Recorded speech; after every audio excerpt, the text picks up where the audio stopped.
Greetings, and thanks for tuning into this exciting virtual conversation titled Best of Besties in LGBTQ plus cinema with an esteemed panel of filmmakers and curators.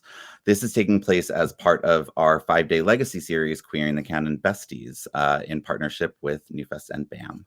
My name is Nick McCarthy, and I'm the Director of Programming here at NewFest, New York's leading LGBTQ plus film and media organization, and the co-curator of Queering the Canon, which runs April 11th through the 15th in person at BAM and virtually throughout the US. This year's Queering the Canon theme, Besties, shines a spotlight on the vital legacy of friendship within the queer experience and the film canon. And as I mentioned, is co-presented by NewFest and BAM. So we want to thank our partners at BAM. Now it's my pleasure to introduce the moderator for this conversation, a film critic and award-winning filmmaker and friend of NewFest, Jude Dry. Thank you, Nick, and thank you to NewFest and BAM for having this amazing conversation. It's a pleasure to be here, and to introduce our panelists, I will begin with the fabulous Joel Kim Booster. He's a Chicago-bred, Los Angeles-based stand-up comedian, writer, and actor. He is best known, of course, for writing and starring in Searchlight Pictures' Fire Island, which, following its world premiere at NewFest Pride and June 2022 release, went on to land him 2 Emmy nominations along with a Best First Screenplay nom at the Independent Spirit Awards. The multi-hyphenate has also been seen starring opposite Maya Rudolph in the Apple TV Plus comedy series Loot, with its 2nd season having premiered on April 3rd. His first hour-long comedy special, Joel Kim Booster, Psychosexual, exploring his experiences and observations as a gay Asian-American male with commentary on identity, sexuality, cultural expectations, and more, debuted on Netflix in 2022. The special was nominated for a Critics' Choice Award and named one of the best comedy specials of 2022 by Variety. He also appears in Freeform's Chrissy and Dave Dine Out, which follows Chrissy Teigen and David Chang, who, along with Joel, cracked the restaurant scene wide open in LA. Got to see that. I haven't seen that one. And we also have the inimitable Jenni Olson, who is a queer film historian, writer, and filmmaker. Her work is held at the Harvard Film Archive in Harvard's Jenni Olson Queer Film Collection. Her reflection on the last 30 years of LGBT film history is featured in the Oxford Handbook of Queer Cinema. Amongst Jenni's many honors, she has been named to the Out Magazine Out 100 list and was recognized with the prestigious Special Teddy Award at the Berlin Film Festival. Jenni is a former co-director of Frameline, the San Francisco International LGBTQ Film Festival. She co-founded the pioneering LGBTQ online platform planetout.com, as well as the legendary Queer Brunch at Sundance. She is also the proud proprietor of butch.org. Jenni is now in development on her 3rd feature-length essay film, The Quiet World, and an essayistic memoir of the same name. And the iconic Angela Robinson is here. Angela Robinson is a NewFest alum many times over, who recently executive produced Passing, written and directed by Rebecca Hall and starring Tessa Thompson and Ruth Negga. In 2017, Robinson wrote and directed the film Professor Marston and the Wonder Women, which starred Hall as well as Luke Evans and Bella Heathcote. She is currently attached to direct a remake of The Hunger with Warner Brothers Studios. Robinson has an overall deal with Warner Brothers Television, where she is working with J.J. Abrams' Bad Robot on an adaptation of the DC Comics character Madame Xanadu, and with Berlanti Schechter on a best-selling novel adaptation. She previously served as a consulting producer on ABC's hit series How to Get Away with Murder, both wrote and directed as an executive producer on boundary-pushing series for HBO, including Hung and True Blood, as well as on Showtime's groundbreaking The L Word. In 2005, she directed Herbie Fully Loaded, and her feature debut, Debs, 2004, first premiered as a short film at Sundance Film Festival in 2003, and had its New York premiere as NewFest 16's opening night film in 2004. Amazing. So thrilled to have all of you here, the legends. And I guess to start out, since I just read your bios, and we can start with you, Angela, because I love Debs. I've always loved Debs.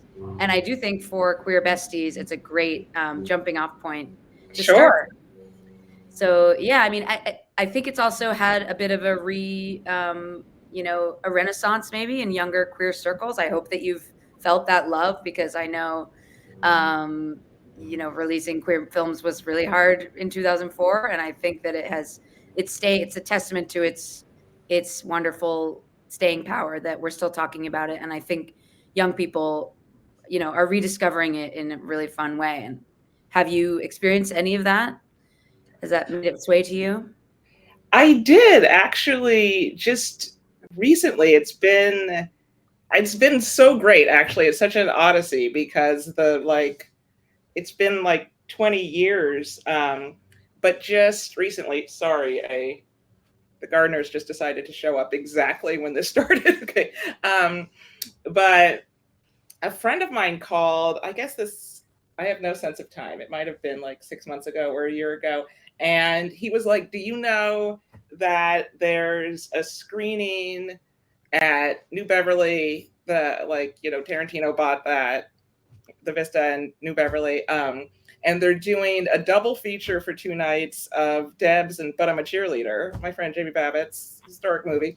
And I did not know that there'd been this kind of resurgence. And I showed up and it was packed, but it was all young people. Like, I was totally floored, and people were dressed in plaid skirts and that was all and it had this, and I was totally blown away. And I run into people, and it's kind of because the actual film had a terrible release, just kind of in its initial distribution into theaters. So I thought it was just dead in the water when it was it had a big premiere at Sundance and went great, but then it had a shitty kind of actual distribution in theaters. And then I thought it was dead in the water. And then about 6 months later, people started calling me and were like, it was early internet, and they were like, there are these fan sites popping up for Debs, and there's fan fiction, and people are making fan art. And I was like, what the hell is fan art? And so I feel like over the years, and now just recently, I've run into people at Sundance. The last time I went, people will stop me and they'll say Debs changed my life, or I was 14 and my parents didn't know that the cover was queer.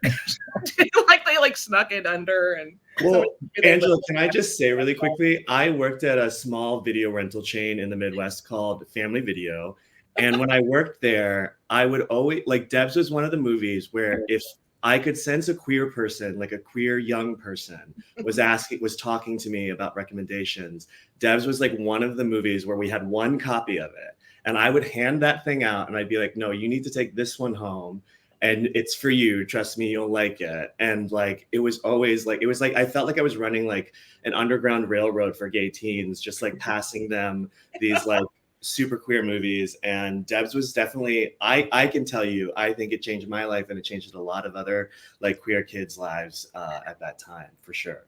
Okay, I have to chime in too, because Angela, as you know, Debs is literally my favorite film of all time.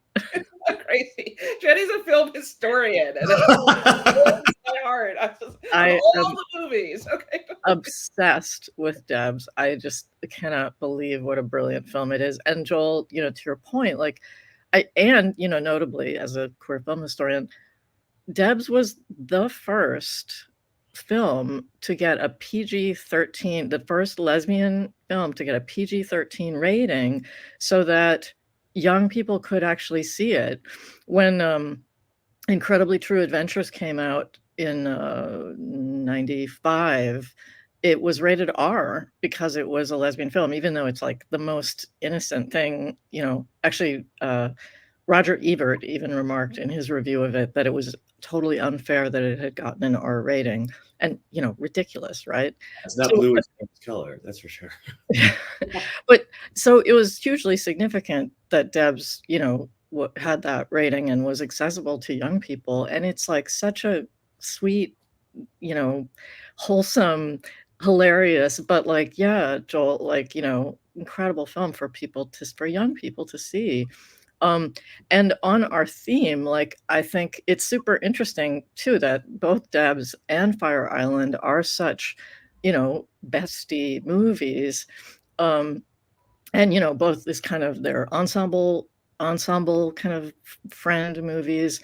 And I was saying to Jude that actually even my film from 2005, The Joy of Life, which is a 16 millimeter urban landscape essay film with just voiceover, is also has a engagement in the script with you know, with friends. And like, it is really interesting that, you know, scripts, like what you can do, you know, both that queer friendship is a thing, is an important thing, but also how you can use, you know, the friend to like further the protagonist or deepen our understanding of the main character. And like, you know, just Angela and Debs, you know, how you have um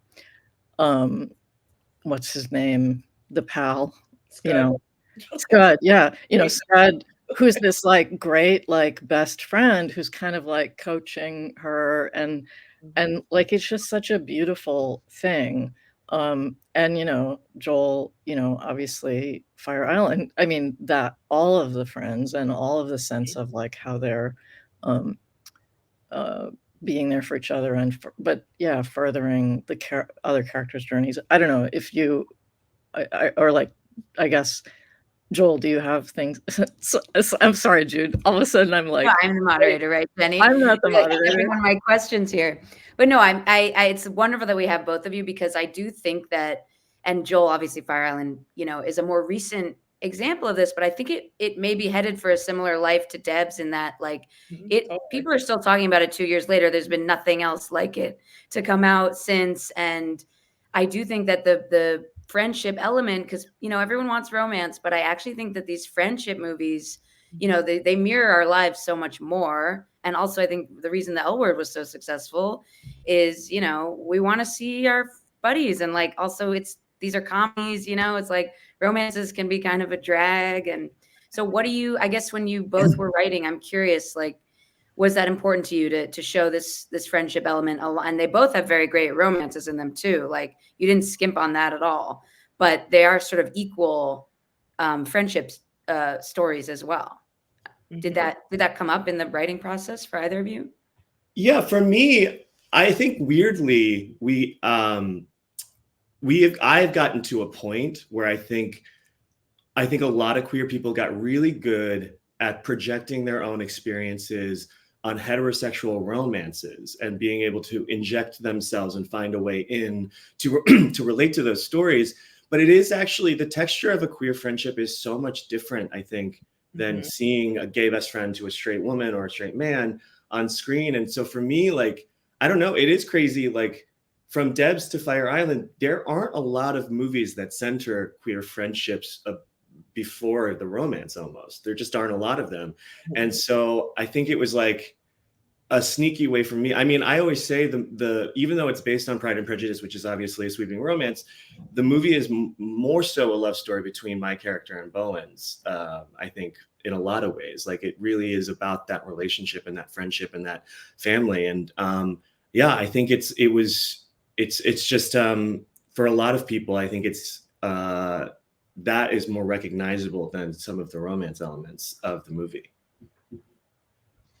And I feel like, I mean, it's kind of interesting that the two movies are like in conversation with each other, because I feel like I was like that Debs was part of this kind of, you know, but started in kind of, I want to say like the late 90s through the early 2000s. Like, I feel like Debs was like, I always think of it as the last of a wave of cinema that kind of started with like queer cinema, The Living End, and then it kind of went down, and then I feel like it went up again.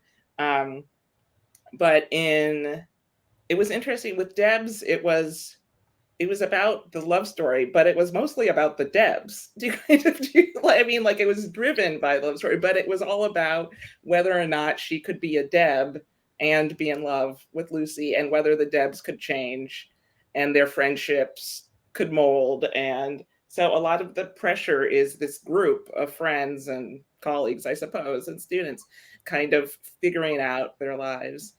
And I feel like that was kind of the initial impulse. And then in the L Word, it was all about that. Like, it was all about the friendship between, and that, like you're talking about, Joel,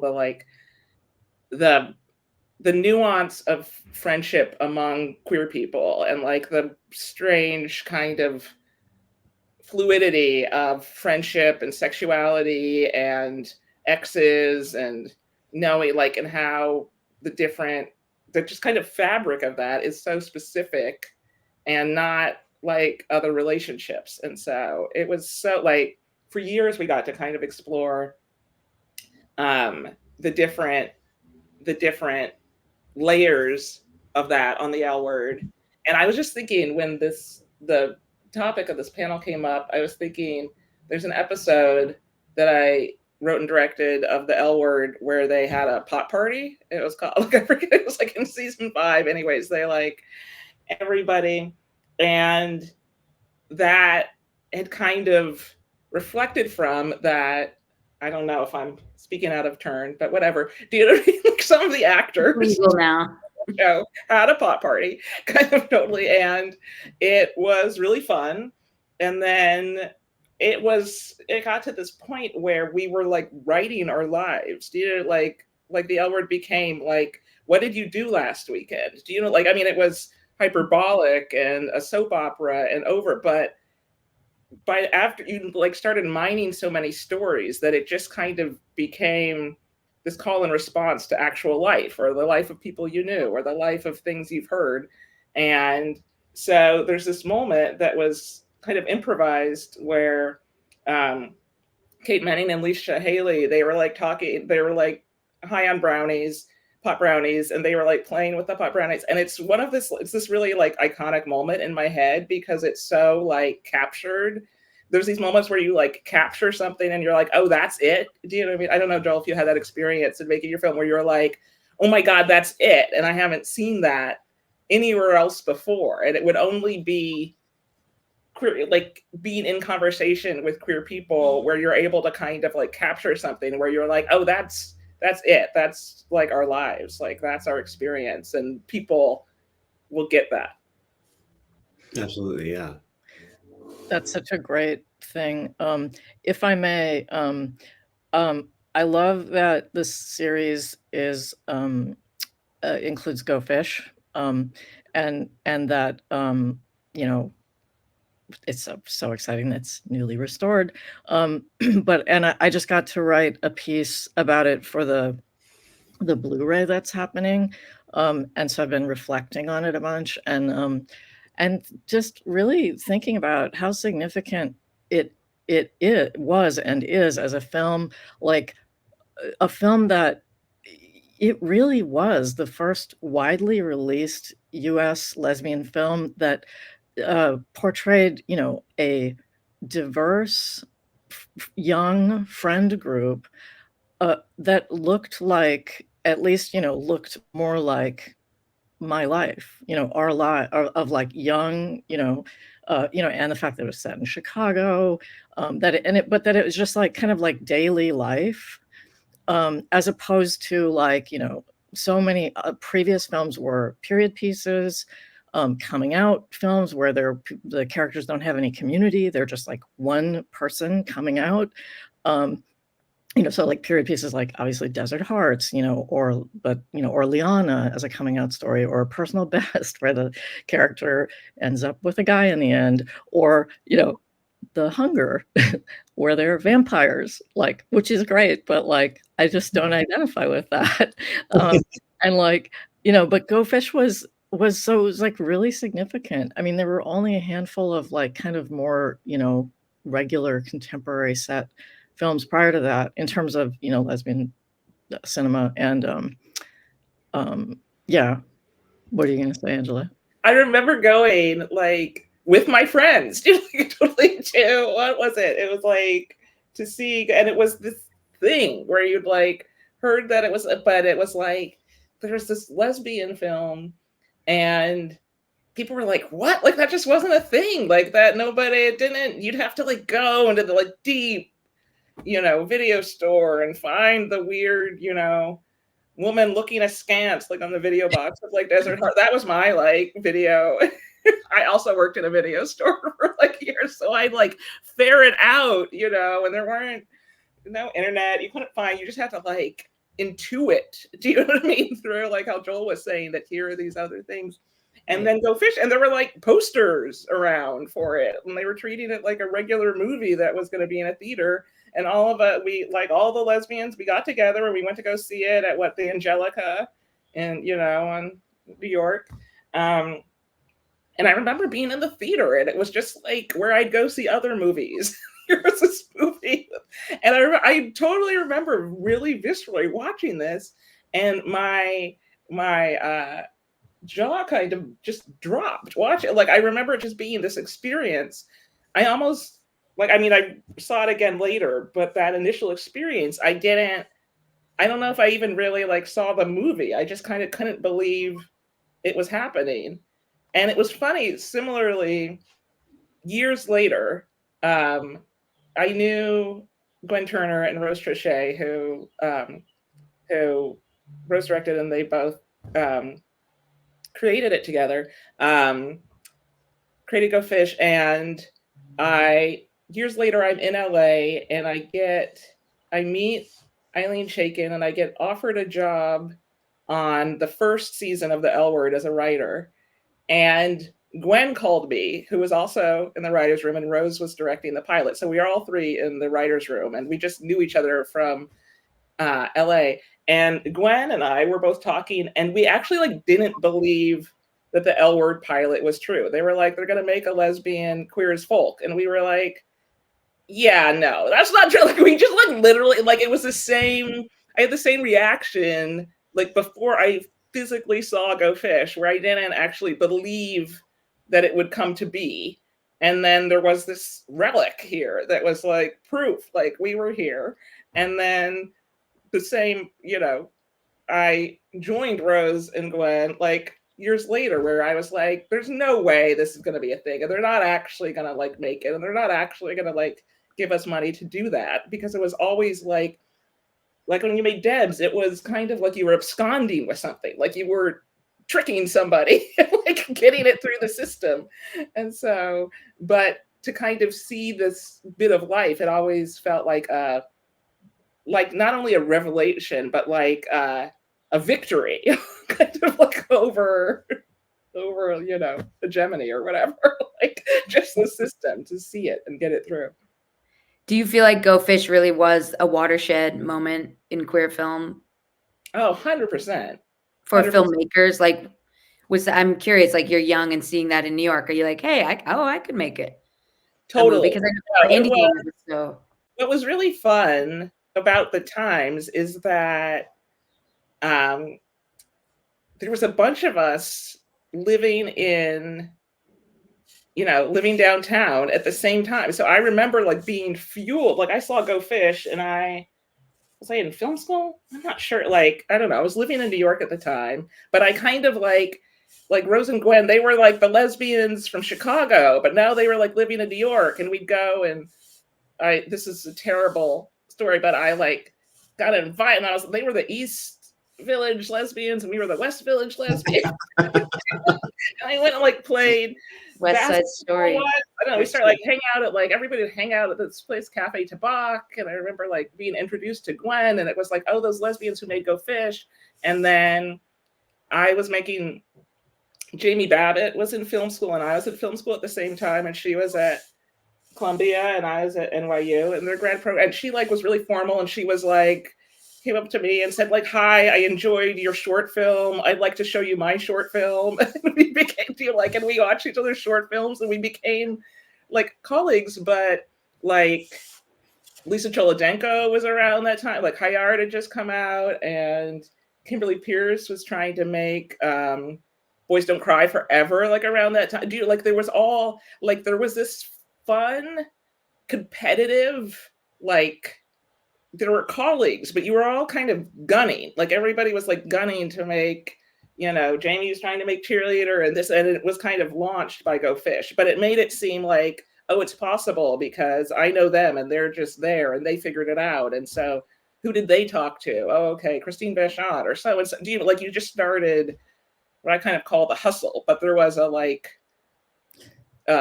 really vibrant and exciting movement happening. You felt like part of a movement, and I feel like Go Fish set it off for the lesbians anyways.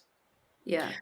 It was so amazing, like how then like things successively, was like, then you have Incredibly True Adventures of Two Girls in Love, The Watermelon Woman, Oliver Me, High Art, Yeah. Lisa High Art, Yeah. and then Cheerleader, and like, yeah. Yeah, it's I'm glad everyone mentioned But I'm a Cheerleader. I think it stands similarly in that I do think these films about friendship have a longer life in some ways. I mean, I think they're the ones you want to revisit, like when you're watching them with either alone or like with your friends. I do think there's something about the camaraderie there that sometimes can, last a little longer than wanting to revisit like maybe a romance that really moved you as when you were younger. Do you all have certain films that you like to watch, like rewatch or watch with friends, or any like sort of memories of queer films that gather a big crew? I know people had lots of viewing parties for the L Word, I like would, airing live, right? It was like every week. Oh yeah, that was a scene. Totally. Like, that was as meta as it got. Kind of like, it was the Falcon, right? Everybody go to the. I don't know if anybody remembers the Falcon. Anyways, every Sunday night, and a bunch of the cast would come, and you'd watch it, and it'd just be this party on Sunday nights. But it was such a. I mean, I'm old now and have a kid and stuff like that, so I don't go and do stuff like that anymore. But it was really a community gathering. Do you know what I mean? Like the friendships on the show reflected friendships that people knew about, and then those friendships created more friendships of people gathering to watch the show and having a referent to kind of gather around. And I feel like it really kind of helped infuse the community. Like there was this. It was a really kind of fun time where the call and response to the show and the community kind of just kept reverberating off of each other for the life of, when it ran for a really long time, for 6 seasons, which is, pretty unusual. Back. I'm trying to think about, I hadn't watched it since we made it, basically. And then I got COVID the whole time till like right at the end when it was like all over. And then, I rewatched like the whole thing, and I was like, oh my God, this is nuts. I think something that changed for me, and I think for a lot of creators of my generation, specifically queer creators of my generation, is that I think for a while, and this was especially true in places like stand-up where I came up, but there was this idea that we were in competition with each other, and there was really only room enough for one or two or a handful of us to really get our projects made, or to get, to be the one, and so there's a lot of pulling the ladder up behind you, or like really fighting to like, if there's only going to be one of us, it's going to be me that gets this made, or that gets that spot on the show, or et cetera, et cetera.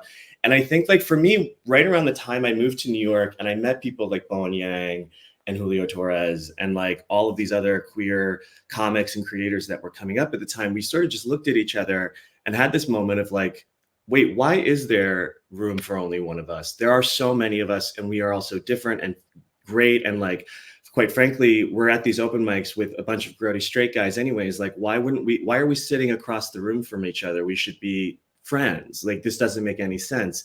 And I think that attitude really started to change with my generation a little bit. And so it finally, when it came time, when I was writing Fire Island, like the friendship aspect of it, it just felt more possible for me to write a movie like that about queer friendship, starring queer people who were actually my friends and in my circle. And so I think like part of that was like, I was writing now for my community, not just like the viewers, but the people that I wanted to give work to and work with. And that was really exciting, I think, change for me, because I think especially for gay men, like there weren't really, like Boys in the Band was certainly formative for me when I saw that movie, but it did seem like they hated each other. Yeah, I was thinking about that. I was like, I was trying to think of other friendship, and I was like, Boys in the Band, and I was like, oh God, but they're so awful. And that might have been the reality for a lot of gay friendships at that time. Who know? I don't know. But like, I think for me, I was like, what if I did something like that, but they liked each other? And of course, like shade and like cattiness, like that is, you know, we tease each other, we rib each other. That's certainly a reality of my movie too. But I really just wanted to write something where like these people actually really liked each other, and there was conflict, of course, but at the end of the day, like they're a support system for one another, because that was my reality at the time, and it still is. It's such a beautiful thing, Joel, in that I love hearing you talk about that, you know, and the idea also that it's like they are your actual friends, you know, and that feels so organic in the, you know, the whole thing. It's interesting. I was trying to think about, yeah, like you know, other films and of course thought of Boys in the Band but also I was thinking about Longtime Companion as like a, you know, in terms of ensemble films, and also Punks, which is such a great film, and which had, I think it had rights issues for a long time, and so it didn't really get out there. But such a great film. And then Broken Hearts Club. I was going to bring that up too. Yeah. Yeah. But the other title that or there were two films that I thought I don't know, that I particularly think about. Also, Parting Glances, in terms of like friends. I mean, not ensemble, but friends. And Arthur Bresson's Buddies from 1985. Which one of the things I do as an archivist is run the Bresson Project, which is devoted to restoring and re-releasing the films of Arthur Bresson, who was a gay filmmaker in the 70s and 80s, and he died of AIDS in 1987. And Buddies was made in 1985, and it was the first feature film about AIDS. And it's interesting that it's literally called Buddies. I mean, which was a thing of gay men going and helping other gay men who, you know, didn't have their families around them. And but it's a wonderful film because it isn't a romance, it's a friendship, you know. And anyway, it's an incredibly powerful film. But wait, can I say my actual favorite buddy movie, which is By Hook or by Crook? Sure. From 2001, which I was a consulting producer on, which we curated in this series that was on the Criterion Channel and was touring around. And it's such a great, butch trans buddy movie, and like is really so singular. I mean, it really is hard to think of that many films that are just friendship films. Like it was funny. I was, going through all my lists trying to, be like, what else is there? No, I was it's thinking really By Hook or by Crook too, and then I also thought of Tangerine, which is so interesting that they're both trans films, and that I wonder if there's something about, the scarcity or whatever, however, trans people are viewed on screen. It's like, it's probably harder to sell a romance, or at least it was. And so they made friendship films. But Tangerine is sort of, I thought that was interesting, the parallels between By Hook or by Crook and Tangerine. But totally. The other, like, more recently would be, in Bottoms. Oh yeah, totally. Yeah. That was so fun. Yeah, so great. So great. Yeah. So fun.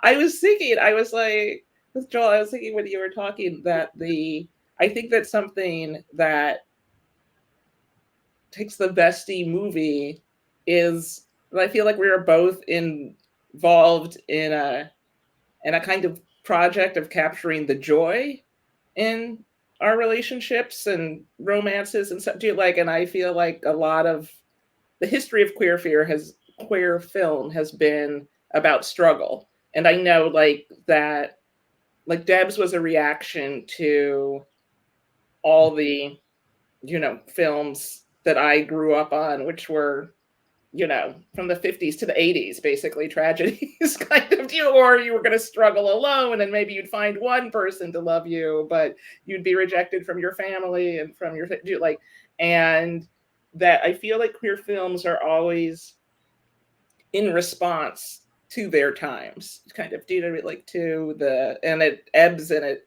kind of flows. But I remember being like, I just want a happy film where it's fun as it's the movie wished I'd had when I was a teenager to watch. I was basically like, and I hadn't seen it in like 20 years, but when I went to that screening and I watched it on film, and it was such a trip to like watch it projected also. And I was like, oh, there's such a freedom to this movie, because I literally didn't think anybody was going to make it when I was writing it. Like, it was my first feature. I didn't know anything. I didn't know anybody. And like, it's ridiculous. Like, they go and they're like on swings from the sky, like from the ground. Like there's so many things where you're like, oh my God, that was just, I was really just writing like what I thought was funny in a vacuum, not about Hollywood or something. It's like a very pure kind of prism of like, or like point of view from exactly that point in time, kind of like in reaction to different things. But I was like, oh, this was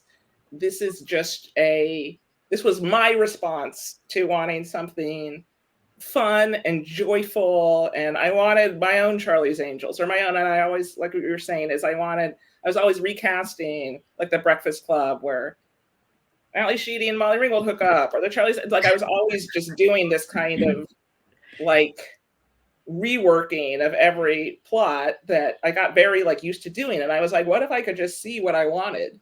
Like, what would that look like without any kind of, and that's what happened. But I was struck by what you were saying about trying, like, in a response to what was coming before and with your friends, like, why don't I reflect that, but also with a like joyous intent to kind of, because there's a lot of angst. Yeah. Need more joy. Yeah, absolutely. I mean, I think like we really went through the cycle again, like post movies like Debs too, of just like, at least for gay men specifically, it was just like Brokeback Mountain and Dallas Buyers Club, like it was like, those were the movies when I was in high school that like the mainstream, like people were telling me like, this is for you, like this is like, and like you being handed those stories as like a gay teen who was like, certainly there was tumult in that experience, but like I was like, this isn't what the life that I hope for myself, and this is not the life that I think is waiting for me. And so for me, like, I hope that like gay teens watch our movies now, even, and a long time from now, and see a reality that could be waiting for them, which is not just, love and romance, but also community. I think is really, really life-saving for me, and has been, and will hopefully continue to be for people like us. I love that so much. I was also thinking through, with Professor Marston, like a more recent film, like, which is a big romance. So it's not really about friendship, but one of the themes I've always tried to do in everything I've written, that the problem wasn't with the queer people, like the problem was with the world. So like all of them, they had issues to contend with, but their issue was never, am I a bad person? Do you know what I mean? Like, or should I not be doing this? It was always, how am I going to negotiate the world response to this is how I am? And how am I going to kind of do that?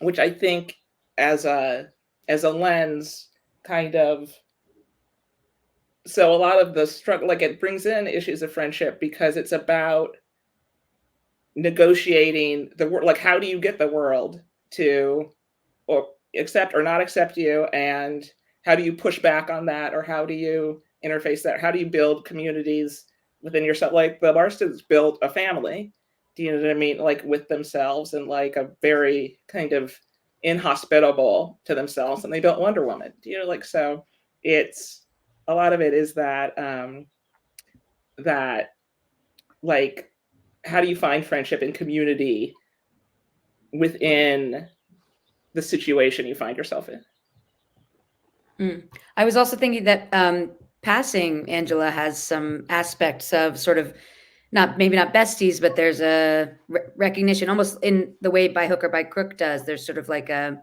mirroring and a projecting onto the other. Totally. I think it could fit, if we sort of expand the definitions of besties a little bit.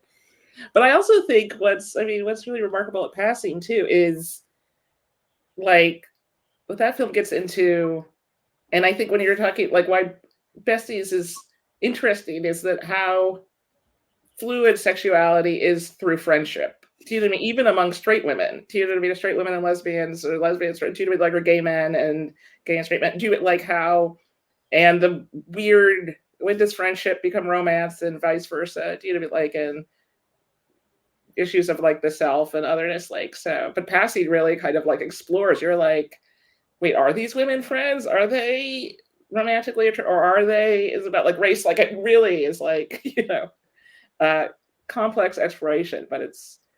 I do think it has that aspect too, because they're supposed to be friends. Right. But I think we all know we fucked a lot of our friends. A lot more than I think straight people have. And we just get, you get over it. And it's a really lovely baseline for a friendship sometimes. Yeah, the gay men have a whole different protocol, I think. It's like they start with that up top and then they can move on to friendship, right? Joel, I mean, I'll let you speak. But. No, but I think it is true. It changes the texture of a lot of friendships, and it looks a lot different. And I think like that's why like I watch a lot of gay romance movies from like Wolf Studios or whatever, like back in the early 2000s, and you just sort of wonder like, oh, if this sequel was made, it would be them being best friends at this point, and that's okay. It's great. Yeah. That's so funny, Joel, that you mentioned Wolf. It's like, you guys both worked at video stores. I was head of marketing for Wolf through like, the 2000. Love this movie. I mean, I just have to shout like Big Eden and Adam and Steve and Trick and all these movies of that time. So many. Huge. Just being able to track them down and watch them is always such a victory for me. Yeah. Wait, can I just say one thing in response to what you guys were saying about like, I mean, I love that idea of like that, like we need movies that are, not Brokeback Mountain and like Angela, what you're saying about like, the movie like with joy and fun. And there's this great quote in The Celluloid Closet where Vito Russo says, he says, in the end, what most gay people want is interesting, challenging film experiences that do not make them feel insulted or invisible. And like, which, not a lot to ask. Not exactly, right? But also, just interesting to think of like, and also not like depressed and like there's no future, and Not to get too far off topic, but it does seem like I'm always curious about sort of what the landscape is like now for getting things made, because Angela, you were speaking, so interestingly about, the time when you were writing Debs, and Joel, I don't know how much different it even was for you selling Fire Island. I imagine that was a tough thing to get made even in 2022. So like, I guess, where are we? You were people who work within the industry. I know it's kind of a dumpster fire time post-strike, but I don't know. What are you sort of feeling optimistic about in terms of getting more queer films made? Is it that much different than it was 20 years ago? I don't know. I'll ask. Like, Professor Marston was a bitch to get made. Like, totally. Like, it took like it took me like 4 years to write it, and like 4 years to try it. Like, I was looking for money, and I had actually given up, and I was going to make it a play. And then kind of out of some weird forces converged, and Joe Matukowicz at Sony like read it out of a file, like it had been sent everywhere, and then like forces aligned through Steve Bursch is incredible and gave me the money to make it. But it was really like, it was just as hard as getting Debs. Like, it's hard every time. I don't know if it doesn't seem like it's any easier than it used to be. Which I guess it's hard for everyone every time, right? It's hard for anyone to make a film. It's hard. Like I say, like a movie is a miracle. Do you know what I mean? Like every movie, like it doesn't matter if it's good or bad or like whatever. If something has been made then a miracle happened. And because like so many things have to line up and converge, and temerity and, you know, luck. Yeah. So I mean, I'm optimistic about. I'm not optimistic about the future of filmmaking right this second in general, just because it's really, really a transitory time. But I often feel like the moment that I made Debs, like at the core, I feel like queer filmmakers always have to find a way. Do you know what I mean? Like I consider myself, no matter what I do, like a queer independent filmmaker. So I'm like, okay, it wasn't possible to make then, but we found a way. Do you know what I mean? Like it's never possible to make a queer film. Like who's gonna give you money to make a queer film? It's always an impossibility, and it always has been. And but I kind of get galvanized by that, because I feel like when I'm kind of like up against it, that's when I kind of say, I don't need all this. I don't need, like all the trappings. I know how to make a movie. I'm just going to go make the thing. Do you know, like Jenni's been making these incredible films for forever. Do you know, like you make it. Do you know what I mean? Like you figure it out. So I feel like there's all sorts of technology, there's all sorts of shifting markets, but I feel like, you just have to do it. Yeah, I think like it's a scary time right now because the only movies that are getting made and making money in theaters are tentpoles, existing IP, superheroes, etc. But then occasionally you do see these mid-budget rom-coms and horror movies, sneak in and make a shit ton of money. And oftentimes it's because they've taken a risk or something like that. And I think right now we're almost lucky that the monoculture is like sort of disappearing, because I think people are starting to get less concerned with, does your movie appeal to every single audience, and understanding that like these, if you can, have a niche or a pocket of audience that's really passionate about the movie, that's almost good enough. And people are happy with that. So I think like that's one reason why my movie could exist, is that they understood that this movie would appeal to a very passionate group of people who would, talk about it and disseminate it. And I think the other thing that's changing is we're expecting more of straight audiences and etc. I think like we are expecting them to come to our movies now and say like, maybe you have to find your way into my movie now, instead of all of us having to find our little ways in to your movies. And I think like expecting more of audiences that way, and giving more credit to straight people and the more broad audiences to find that and to appreciate the specificity of not watering something down to present to them is really important. And I think like we just need to continue to expect more from audiences outside of our communities to really appreciate our stories on that level. And I have to add that the success of Bottoms gave me great hope, because a friend of mine was one of the producers on that film, and she texted me, I guess, from the premiere at South by Southwest.